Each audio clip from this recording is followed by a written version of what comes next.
యేసు నామమున. స్తోత్రం చెప్పండి గట్టిగా. వాడు మోసాలలో ఒకటి లోకాకర్షణ. ఇంకొక మాట చెప్తాను, వినాలి. ప్రభువైన యేసుక్రీస్తుని భోజనానికి రమ్మని పరిసయ్యుడొకడు యేసుని పిలిచాడు. యేసు తన శిష్యులను వెంట పెట్టుకుని వాని ఇంటికి భోజనానికి వెళ్ళారు. యేసు భోజనానికి కూర్చుండి ఉన్నప్పుడు ఆ ఊర్లో ఉన్న ఒక పాపాత్మురాలు ఇంట్లోకి వచ్చింది. పాపాత్మురాలు వచ్చి ఆయన పాదాల దగ్గర నిలవబడి కన్నీరు కారుస్తుంది. వినాలి నా మాట. ఇక అక్కడ చాలా లోతులోని, ఇప్పుడు ఆ చరిత్రలోకి నేను వెళ్ళలేను. ఎంత కన్నీరు గార్చింది, కాళ్ళు కడిగేంత కన్నీరు ఎలా వచ్చింది, ఇప్పుడు అవన్నీ దానికి చాలా హిస్టారికల్ ఎవిడెన్సెస్ ఉన్నాయి. ఇప్పుడు నేను మాట్లాడలేను, సమయం లేదు కాబట్టి. లేకపోతే ఎన్ని చెప్పగలను. ఇప్పుడు ఆమె కన్నీరు కార్చింది. ఆమె కన్నీటి బొట్టులు ఆయన పాదాల మీద పడడం చేత వెంటనే తన తల కూరలు తీసి, అయ్యో ఈ పాపాత్మురాలు యొక్క కన్నీరు ఈ పుణ్యాత్ముని మీద పడినవే అని తన తలకూరలో ఏం చేసిందంట, దానిని తుడిచి ఆయన పాదాలు ముద్దు పెట్టుకుంటుంది. ఈ లోపల నుంచి కిచెన్ నుంచి హడావిడిగా సీమన్ వచ్చి యేసుప్రభునికి ఏదో వడ్డిస్తున్నాడు. వచ్చేటప్పుడే ఆమె వైపు చూశాడు. వెంటనే తన ముఖం మారిపోయింది. లోపల అనుకుంటున్నాడు, పరిసయ్యులంటేనే ఎవరంటే దేవుని వాక్యాన్ని, ధర్మశాస్త్రమును క్షుణ్ణంగా ఆచరించేవాడు. వాళ్ళ ఆచారాలు కానీ, వాళ్ళ పద్ధతులు కానీ, వాళ్ళ వాక్యాన్ని నెరవేర్చే విషయంలో కానీ నంబర్ 1 అన్నమాట. ఆ క్లాసిక్. ఒక మాటలో చెప్పాలంటే పరిశుద్ధుల గుంపు. ఆ రోజుల్లో పరిశుద్ధుల గుంపు ప్రజలందరూ విని, ఎందుకంటే దారిలో కనబడి ఒక స్త్రీ వైపు కూడా చూడరు. నానా వినాలి వాక్యాలు వినాలి జాగ్రత్తగా. అంతటి పరిశుద్ధులు వీళ్ళు. వెంటనే మనసులో అనుకుంటున్నాడు, నిజంగా ఇతడు కూడా ఒక బోధకుడు అయితే, ఒక రబీ అయితే, ఆయన అంటుకుంటున్న ఈమె ఎవతో ఈయనకి తెలియదా? ఛీ, మేమైతేనా కాళ్ళతో ఇదిలించుకుని తన్నేవాళ్ళం. అసలు అలాంటి వాళ్ళు మమ్మల్ని ముట్టడం మాకు ఇష్టము. అసలు అది చాలా పాపం, అది మమ్మల్ని ముట్టకూడదు. ఈయన నిజంగా బోధకుడైతే ఈయన ఎలా అనుమతించాడు అని మనసులో అనుకుంటున్నాడు. వాక్యాన్ని వినాలి. యేసు సీమోనుతో మాట్లాడుతూ ఒక ఉపమానం చెప్పి, ఒకడు 50,000 రూపాయలు అప్పు పడ్డాడు ఒకని దగ్గర, మరొకడు కూడా ఒక 50 రూపాయలు అప్పు పడ్డాడు. ఇద్దరు సమస్థితిలో ఉన్నవాళ్ళే. అయితే ఇద్దరు కూడా అప్పిచ్చిన వానికి అప్పును చెల్లించలేని స్తోమతలో ఉన్నారు. 50,000 తీసుకున్నవాడు, 50 రూపాయలు తీసుకున్నవాడు, ఇద్దరును సమకాలికులే. అయితే ఈ ఇద్దరు చెల్లించలేని పరిస్థితిలో ఉన్నప్పుడు అప్పిచ్చిన వాడు ఇద్దరిడల జాలి కలిగి ఇద్దరు రుణములను కొట్టివేశాడు. సీమోను వీరిద్దరిలో అప్పుడు క్షమించిన వాడిని ఎవరు ఎక్కువగా ప్రేమిస్తాడంటావు? వెంటనే సీమోను అన్నాడు, అయ్యా, ఎవని ఎక్కువ రుణమైతే క్షమించబడిందో, కొట్టివేయబడిందో వాడే ప్రేమిస్తాడు అనుకుంటున్నాను. వాక్యాలు వినాలి. సీమోను సరిగా చెప్పు, నేను ఇంట్లోనికి వచ్చాను, నీవు నాకు కాళ్ళు కడుక్కోవడానికి నీళ్ళు ఇవ్వలేదు. ఈమె తన కన్నీళ్లతో, నేను ఇంటికి వచ్చాను, అతిథి గౌరవంగా నువ్వు నా మీద పన్నీరు లాంటిది మన ఊర్లో పోసినట్టుగా నా మీద నువ్వు అత్తరు పూయలేదు. ఈమె తన యొక్క అత్తరుతో నా పాదములను, నేను ఇంటికి వచ్చాను, రబ్బీని గౌరవించే గౌరవార్థంగా నా చేతికి నువ్వు ఇట్లా చేతికి ముద్దు పెట్టుకోలేదు. ఈమైతే నా పాదములు మానకుండా ముద్దాడుతూనే ఉంది. ఈమె విస్తారముగా పాపములు చేసింది, ఈమె విస్తారమైన పాపములు క్షమించబడింది. ఆమె వైపు చూసన్నాడు, అమ్మ, నీ పాపములు క్షమించబడ్డవి, సమాధానము కలిగిన దానవై వెళ్ళు. దేవునికి స్తోత్రం చెప్పాలి. భోజనాన్ని పిలిచింది ఎవరు? పాప క్షమాపణ పొందింది ఎవరు? భోజనానికి పిలిచింది ఎవరు? సీమోను అనే పరిసయ్యుడు. పాప క్షమాపణ పొందింది ఎవరు? పాపాత్మురాలు. సీమోను పొందాడా? ఏంటి వాడు లోపల ఉన్నది? అదొక గుడ్డితనం. నేను సో అండ్ సో. ఏంటది నాన్న? ఇక నువ్వు దానిలో వేసుకోవాలి, ఇంకేసుకోండి, నీ ఇష్టం. అది నేను ఫలానా. అదేంటి అందరు ఏం చెప్తున్నారో అది అంటే ఏంటి? నేను పాస్టర్ గారిని, నేను పాస్టమ్మ గారిని. వాక్యాన్ని వినాలి, జాగ్రత్తగా గుర్తుపెట్టుకోవాలి ఈ మాట. ఈ గర్వం దేవుడికి ఇష్టం ఉండదు నాన్న. ఇది ఆత్మీయ గర్వం.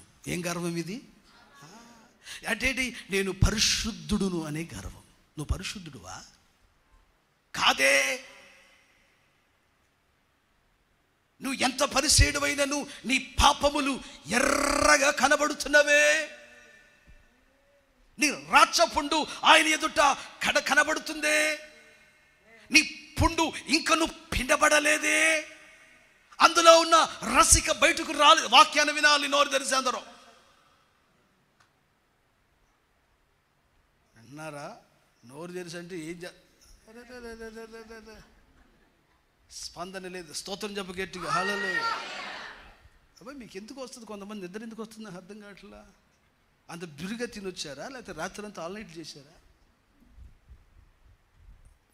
ఉన్నది 10 మంది. మనం ఈ 10 మందిలో 9 మంది నిద్రపోతే నేను ఎవరికి వాక్యం చెప్పాలి? 9 మంది ఏమో నిద్రపోతున్నారు, 10వ మంది ఏమో అటు ఇటు మాట్లాడుకుంటూ అప్పుడు ఒక మాట అంటున్నారు, 11 మంది ఏమో విన్నట్టుగానే ఉంటున్నారు. స్తోత్రం, నోరు తెలుసుకుని వింటున్నారు. అంటే ఏంటి? నోరు ఎందుకు తెలిసారో వాక్యం చెప్పేటప్పుడు? అది చేతులెత్తి గట్టిగా స్తోత్రం చెప్పు గట్టిగా. నీకు నిద్ర వచ్చేటట్టు ఉంటే మోకరించి వాక్యం విను, లేకపోతే ఓ పక్కకి వెళ్ళి లేచి నిలబడి వాక్యం విను. సైతానికి నువ్వు ఈ వాక్యం వింటే ఇష్టం ఉండదు. నీ గురించే చెబుతున్నా నేను. వాడికి ఈ వాక్యం నువ్వు వింటాం వాడికి ఇష్టం లేదు. అందుకనే సాధ్యమైనంత వరకు నీ నెత్తి మీదకి వచ్చి కూర్చొని నీ రెప్పలు తొక్కుతున్నాడు. నువ్వు కూడా ఆడిచ్చే వింటున్నారా? తొక్కుతుంటే నువ్వు కూడా ఇట్టడం మోస్తున్నావు. కళ్ళు పిండబాకక్క. స్తోత్రం చెప్పాలి గట్టిగా, మంచి చెప్పాలి, హల్లెలూయా. ఏం మాట్లాడుకుంటున్నా? అపవాది ఎలా మోసం చేస్తాడు? నువ్వు పరిశుద్ధుడు బెదర్, నువ్వు పరిశుద్ధుడివి. పోయిన వారం నువ్వు 10,000 ఇచ్చావు చర్చిలో కానుక. బెదర్, నిన్నే ఆ చర్చికి తలుపులు పెట్టించింది మీరే బ్రదర్. చర్చిలో అందరు చల్లగా ఉన్నారంటే నీ పుణ్యమే. నువ్వే ఏసీ పెట్టెలు పెట్టించావు. వింటున్నారు నా మాట? పర్లా, నువ్వు భక్తి చేస్తున్నా. బాయ్ కొంచెం హృదయం లోతులోకి తింగి చూడు. నువ్వెవరువో ప్రజలు ఇచ్చిన లేబుల్ తీసుకోబాక నాన్న. నువ్విచ్చిన కానుకలు, నీకు ఇచ్చిన వాటిని చూడబాక నాన్న. ఇవి కాదు నాన్న. నేనైనా సరే, నువ్వు బోధిస్తున్నావు, నేనైనా సరే, ఎవరైనా సరే, మనుషులు పెట్టిన పేర్లను నువ్వు పెట్టుకుంటున్న దాన్ని కాదు.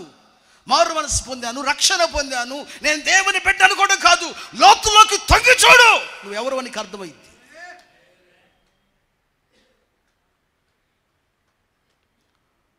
ప్రాఫిట్ ఇట్రండి, ప్రాఫిట్ అమ్మ, ప్రాఫిట్ ఇట్రా, నిన్నే ప్రాఫిట్ ఇట్రా, ప్రాఫిట్. అందరూ అదే అంటున్నారు. ఏమని చెప్పట్లో అందరు ఏమంటున్నారు? ప్రాఫిట్. ఒకడేం ప్రాఫిట్ అంటున్నాడు, ఒకడేం బిగ్ ప్రాఫిట్ అంటున్నాడు, ఒకడేం గ్రేట్ ప్రాఫిట్ అంటున్నాడు, ఒకడేం ప్రాఫిట్ ఆఫ్ ప్రాఫిట్స్ అంటున్నాడు. ఏంటది? మనోడు ప్రాఫిట్ని విహరిస్తున్నాడు. ఒక రోజున వచ్చినాక మందిరంలో ఉన్నాడు.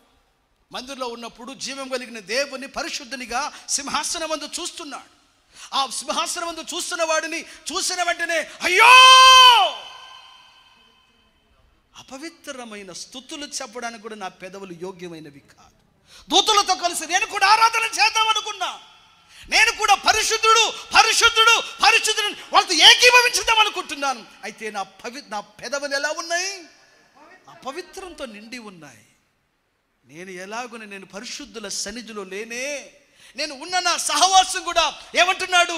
నాతో ఉన్నవారందరూ అపవిత్రమైన పెదవులు కలిగిన వారు. నా సహవాసమే బింకములాడు పెదవులు కలిగిన వారితో, నా పాపములు వారితో ఉన్నవి కదా. నీ స్నేహాలు నీ పాపములు ఇక రాసిని చూపిస్తున్నాయి. నీ సహవాసాలు నీ పాపమును వ్యక్తపరుస్తున్నాయి. నువ్వు ఎవరితో అయితే కలిసి బ్రతుకుతున్నావో, నువ్వు ఎవరితో అయితే కలిసి జీవిస్తున్నావో, it manifests and it reveals the shameness and the nakedness of your since.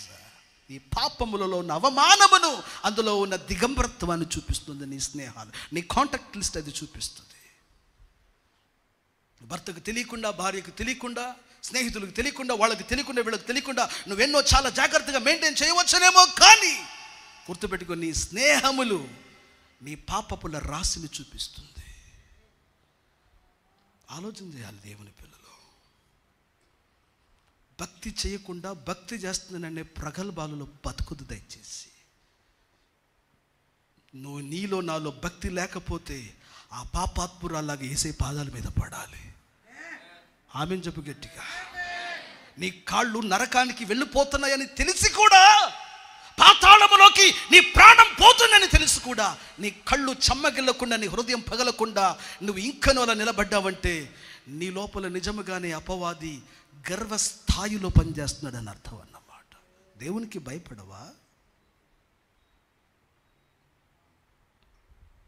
ఎన్ని రకాలుగా నీ జీవితాలలో నువ్వు ఏదో భక్తిపరుడు అని ఎప్పుడో ఒకసారి భాషలు మాట్లాడు అయితే, ఎప్పుడో ఒకసారి రిబిబిబిబి అంటే ఏదో ఒక ప్రవచనం చెప్పు అయితే, ఎప్పుడో ఒక రోజు ప్రార్థన చేస్తే దెయ్యం పోయింది అయితే, ఎప్పుడో ఒక రోజు నలుగురు వచ్చారు దౌర సంఘానికి అయితే, ఎప్పుడో ఉన్నప్పుడు నువ్వు కానుకలు అయితే, దేనిని బట్టి నీ భక్తిని చాటిస్తావు? దేనిని బట్టి నువ్వు నీతిమంతుడు అని తెలుపుతావు? ఆలోచన చేయి సంగమా, మనం ఏ స్థాయిలో ఉన్నాం? మనలో భక్తి లేకుండా మనల్ని భక్తి భక్తి భక్తి అనుకుంటే బైబిల్ గ్రంథం ఏమన్నాడు? మట్టి అడుసులతో గోడ కట్టువాడికిని, దాని మీద పూత పని చేసేవాడికిని నేను తీర్పును తీరుస్తాను అని అన్నాడు. అందుకని మన లోపల ఉన్న, వింటున్నారా, రేపో మాపో పగిలి కంపు కొట్టే ఆ పుండులు ఈరోజే ప్రభు పాద దగ్గర పిండబడాలి యేసుని నామమున. అలాంటప్పుడు మనలో గర్వం ఉండకూడదు. నాన్న ఎక్కడ నేను ఒక భక్తి పరుడిని, నేను ఒక ప్రార్థన పరుడిని, నేను ఒక నీతి కలిగిన వాడిని, లేకపోతే నో, క్షణక్షణం ఆలోచించుకుని దేవుని ఎదుటకు ఒక తగ్గింపుతో మనం రావాలి. కొంతమందికి చదువును గుర్చుక గర్వం. వింటున్నారా? ఆడి పేరు పక్కన 2 అక్షరాలు పడిన వెంటనే, లేకపోతే 3 అక్షరాలు పడిన వెంటనే అదేదో బీకామో, బిఎస్సీనో, బిఏనో, ఎంఏనో, లేకపోతే ఏదో ఈ 3 అక్షరాలు 4 అక్షరాలు పడిన వెంటనే ఆ ఎంబీబీఎస్ అనో ఏదో పడేటప్పుడు కల్లా మనుషునిలో ఒక గర్వం వస్తుంది. చదువును గూర్చిన గర్వం, కొందరికి ఆ అందమును గూర్చిన గర్వం, కొందరికి పలుకుబడిని గూర్చిన గర్వం, కొందరికి పదవిని గూర్చిన గర్వం, కొందరికి పాస్ట్ గారులను గూర్చిన గర్వం, కొందరికి సంఘాలను గూర్చిన గర్వం. ఈ గర్వములు మనలో ఒలిచివేయబడాలి. మనలో ఎక్కడ కూడా గర్వం అనేది కనబడకూడదు. దేవుడు దేనినైనా సహిస్తాడు, కానీ బైబిల్ ఉన్నది ఆయన గర్విష్ఠులకు వ్యతిరేకి అయి ఉన్నాడు. సాతానును పడదొరడానికి కలిగిన కారణమే వాడు తన అందమును గూర్చి గర్వించాడు కాబట్టి. వాడు దేవుడు కాకపోయినా తను ఒక దేవుడిగా చూపించుకున్నాడు కాబట్టి. వాడు వంగి రావడానికి, అక్కడ తగ్గడానికి, అక్కడ మోకరించడానికి, పశ్చాత్తాపడడానికి వాడి దగ్గర మనసు లేదు కాబట్టి విస్తారమైన పాపములు నీకు, నీ పిల్లలకి, నీ సంతతికి సిద్ధపరిచి పరిశుద్ధుల్లాగా విహరిస్తున్నవాడు. మన ఎన్నడను కోల్పోకూడదు, మరి ఎన్నడను కోలుకోకుండానట్లుగా సంతానమునకు భ్రష్టత్వమును సిద్ధపరిచిన ఓ సోదరి. ఏంటి మన లోపల ఉన్న ఉప్పొంగు? ఎక్కడ కూడా మనం ఎవరమో దేవుని దగ్గర మనకు తెలుసు. బైబిల్ అంటుంది మనము మన్ను అని ఆయన జ్ఞాపకం చేసుకుంటున్నాడంట. ఏమని గుర్తు చేసుకున్నాడు? God remembers that we are dust. కీర్తనకారుడు అంటాడు, నువ్వు మనుషుని జ్ఞాపకం చేసుకున్నట్టుకు వాడు ఏ పార్టీ వాడు. ఏముంది అబ్బాయి నీలో చెప్పుకోవడానికి? నిన్నగాక మొన్న క్లర్క్ జాబ్ వచ్చింది, దానికి ఒక డంబం. గర్వం మనలో ఎక్కడ ఉండకూడదు. ఆమెను చెప్పండి, మంచి చెప్పాలి. హల్లెలూయా.